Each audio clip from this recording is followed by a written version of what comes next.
High అందరికీ ఈ కార్తీక మాసంలో తప్పకుండా ట్రై చేయాల్సిన రెసిపీ అండి ఇది.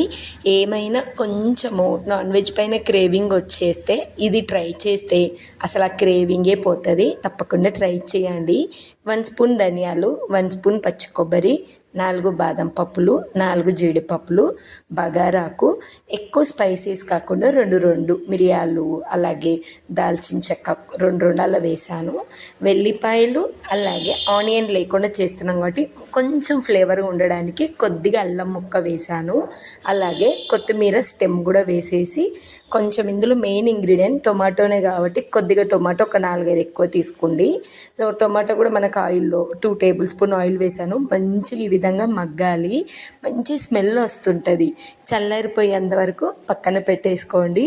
నేనైతే చిన్న మిల్ మేకర్ తీసుకున్నాను. వాటర్ వేడైన తర్వాతకి చక్కగా అందులో వేసి తీసేసి వాటర్ అంతా తీసేయండి. తర్వాతకి ప్యాన్లో ఒక 3-4 స్పూన్స్ వరకు ఆయిల్ వేసి మనకి ఆ మిల్ మేకర్ మంచి గోల్డ్ కలర్ రావాలి. సో నేనైతే ఇలా ఒకసారి ట్రై చేస్తాను. మీరు ఎలా ట్రై చేస్తారో కానీ నా స్టైల్ ఒకసారి ట్రై చేయండి. అసలు ఇంకా కొంచెం నాన్ వెజ్ తిన్న ఫీలింగే ఉండదు ఈ 1 మంత్. సో ఇది మనకి ఇలా గోల్డ్ కలర్ అయ్యేలోపు ఇందాక మనము టొమాటో అంతా మగ్గించుకున్నాం కదా, అది పేస్ట్ లాగా చేసుకోండి.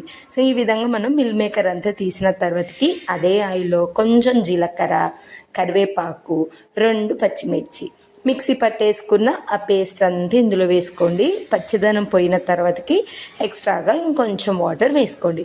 మీకు గ్రేవీ ఎంత కావాలో అంత. ఇది థిక్నెస్ ఎక్కువగా ఉంటుంది కాబట్టి మీరు ఎంత వాటర్ వేసినా కూడా గ్రేవీ ఒక 2-3 మినిట్స్లో చిక్కబడుతుంది.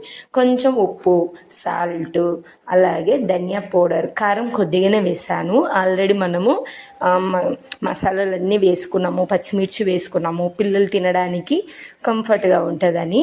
సో ఈ విధంగా ఆయిల్ అంతా పైకి తేలిన తర్వాతకి మనము డీప్ ఫ్రై చేసుకున్నాం కదా, అంటే డీప్ ఫ్రై కాదు నార్మల్ ఫ్రై చేసుకున్నాం కదా మిల్ మేకరు, అది వేసుకొని కాస్త బటర్ వేసుకోండి.